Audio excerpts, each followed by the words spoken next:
Olá pessoal, nesse vídeo a gente vai mostrar como fazer os loops no Python, ou seja, o processo iterativo. Você já está acostumado a fazer o while, for em outra linguagem, e agora nesse vídeo a gente vai mostrar como fazer isso aqui no Python, ok? Vamos começar então. Imagina que a gente tem uma lista bem simples, com números como 2, 4, 6, 8, alguns números pares, tá? Em algumas linguagens, geralmente a gente tem que fazer o for de um número, que é o índice da posição de um vetor para obter o conteúdo daquele vetor. A gente poderia também fazer isso em Python, mas o Python no for, nativamente, ele já traz o conteúdo daquela posição. Então você não precisa fazer o for desse índice, né, para apontar para aquela posição. Então a gente poderia simplesmente fazer um for de número nessa lista. Tá? E aí ele me traria cada um desses números em cada uma das vezes que ele executasse os comandos que estão aqui abaixo. No Python, o Python é uma linguagem identada, né? Ele não precisa de ponto e vírgula, nada desse tipo. Tá? Ele percebe que um conteúdo está dentro do for ou fora pela indentação. A única coisa que você tem que se preocupar em termos de pontuação no Python é os dois pontos no final de um for e de um if ou de um while. Ou seja, quando você tem uma condição lógica, você precisa colocar esses dois pontos no final para dizer que você encerrou aquela condição lógica. Porque você pode estar fazendo uma expressão gigantesca, o Python precisa saber que essa condição lógica terminou. Ok? Então, as únicas pontuações finais do Python que você vai precisar realmente se preocupar é com esses dois pontos. Tá? Então, quando eu dei o Enter aqui, o JPython já joga ele dentado, né, que ele interpreta que o próximo comando que eu for dar vai ser dentro do for. Então, por exemplo, a gente poderia colocar aqui um print. E aí vamos printar esse número. Tá? Para mostrar que na indentação, na mesma linha ali do for, ele não consideraria dentro do for, eu vou colocar aqui um print fim, só para mostrar para vocês. E o que vai acontecer? Ele vai imprimir cada um dos números e depois vai imprimir o fim apenas uma vez. Se esse fim estivesse dentro do for, ele imprimiria toda hora que ele imprimisse o número, ele imprimiria o fim também. Então, vamos executar aqui para mostrar. Percebe? Ele imprimiu cada um dos números e o fim uma vez só, porque está fora. Beleza? Então, você tem que ter esses cuidados básicos para dizer o que está dentro desse for, dentro desse loop, é só o que está indentado. Tá? E se você fizer um if ali, você vai ter mais outra indentação e assim por diante. Mas a gente vai preocupar com if e else mais para frente. Tá? Beleza. A gente poderia, então, fazer algo do tipo, né? Vamos copiar isso aqui. A gente poderia somar mais um a cada um desses números, certo? Então vamos criar uma lista aqui que vamos chamar de somado. Vamos deixá-la vazia.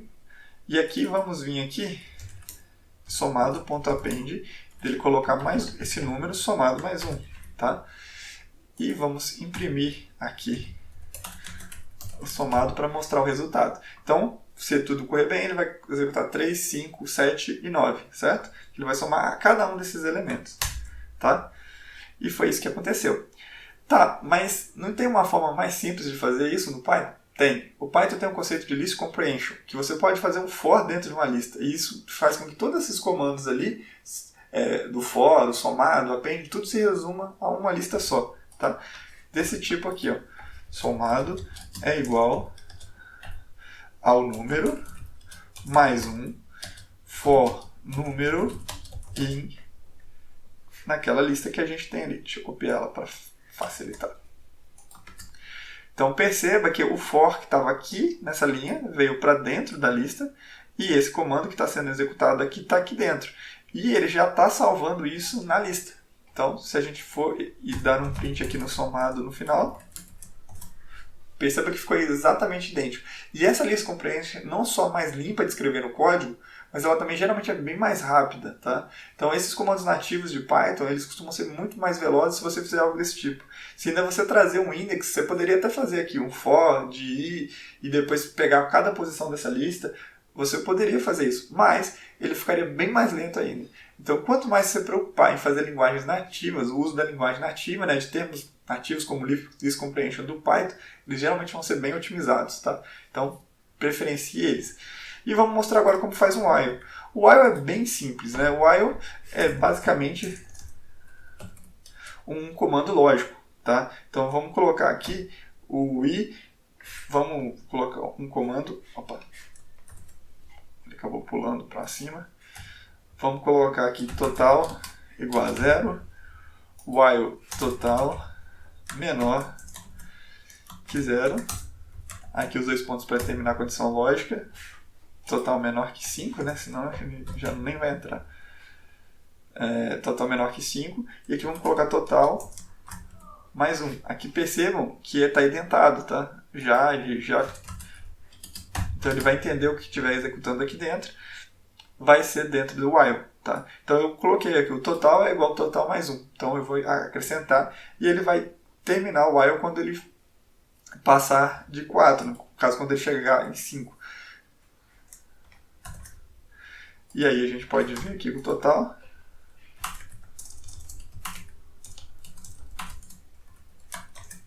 Igual a 5. Então quando deu 5 ele sai do while. Então o while é bem direto, como você está acostumado já a fazer. Só tem que tomar cuidado dos dois pontos para terminar a condição lógica e a indentação para dizer que ele acontece. Tudo bem? Vamos falar sobre ifs e else. Vamos aproveitar aqui, já para começar a parte que a gente está falando de indentação. O if e else são os condicionais, tá? E eles são muito importantes porque quase todo programa se baseia nessas condições, então você vai usar razoavelmente o if e o else, tá? Então, por exemplo, a gente pode fazer aqui um número e vamos chamar ele de 5 e a gente pode fazer um if se número maior que 3, ele printa o número, certo? Então, a gente faz aqui, beleza, funcionou. Se no caso aqui eu colocasse 2, ele não entraria. Então o if é bem clássico também, é bem parecido. Perceba que essa estrutura aqui para dizer que tipo de comando você está executando, a condicional, os dois pontos para encerrar e identado está dentro.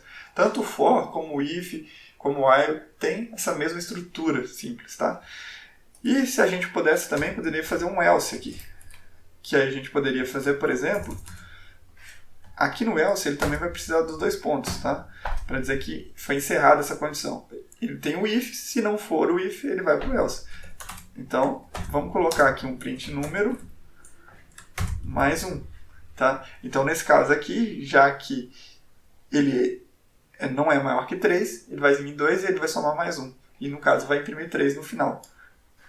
Tá? Vamos colocar só um 2 aqui para imprimir 4. Tá? Então, é simplesmente essa condição. Se não, ele vai para o segundo comando. Tá? Percebam também que está identado, mas o else está na mesma direção do if. Ok? E aí você pode fazer várias coisas com isso, você pode enriquecer mais, mas tem as opções também do elif, que é um comando intermediário. Tá?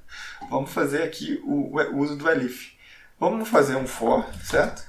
For. E vamos pegar aquele conjunto de números ali. Vamos pegar esse mesmo for lá, número, e vamos fazer um if aqui dentro dele. If número maior que 5, ele printa o 5. Aí vamos colocar um elif aqui. O elif, o que ele faz? Ele é uma mistura de else e if. Ele é um else, ou seja, se não for o caso do if selecionado, ele vai testar essa outra hipótese, mas ele já faz com uma condicional. Então, por exemplo, aqui eu poderia verificar se o número é igual a 5. E vou imprimir aqui uma mensagem dizendo... Não, aqui não é o print 5, aqui é print número. E vou aqui dizendo que é igual a 5. A 5. E caso não seja nenhum desses casos, ele vai para o else e printa menor. Então aqui ele vai me printar todos os números que forem aqui desse conjunto maior do que 5. Se for igual a 5, ele vai imprimir isso aqui. E se for menor, ele vai imprimir aqui. Então nesse caso, como não tem o 5, ele não vai entrar nesse elif, tá? Vou só mostrar para vocês, depois eu vou adicionar um 5 aqui só para a gente mostrar. Então nesse caso aqui, o 2 e o 4 ele printou o menor, que ele veio no caso do else, e os dois maiores, o 6 e o 8, ele printou eles. Vamos colocar um 5 aqui, só para ele entrar nesse elif que a gente fez. Tá vendo? Igual a 5. Então, esse elif é a possibilidade de testar uma condicional. Você pode fazer isso para tratar isso de diversas formas. Imagina que você tem uma variável que você não sabe o tipo, e aí você coloca if e elifs para diferentes tipos. Então, você pode aumentar a complexidade disso bastante. ok? Então, por hoje é só, pessoal. Esses vídeos que eu queria tratar, esses conceitos que eu queria tratar nesse vídeo, e a gente se vê no próximo vídeo, quando a gente vai falar de funções. Eu acho que é melhor de tratar no outro vídeo, porque dá uma quebrada lógica e facilita melhor o entendimento. Um grande abraço e até o próximo vídeo.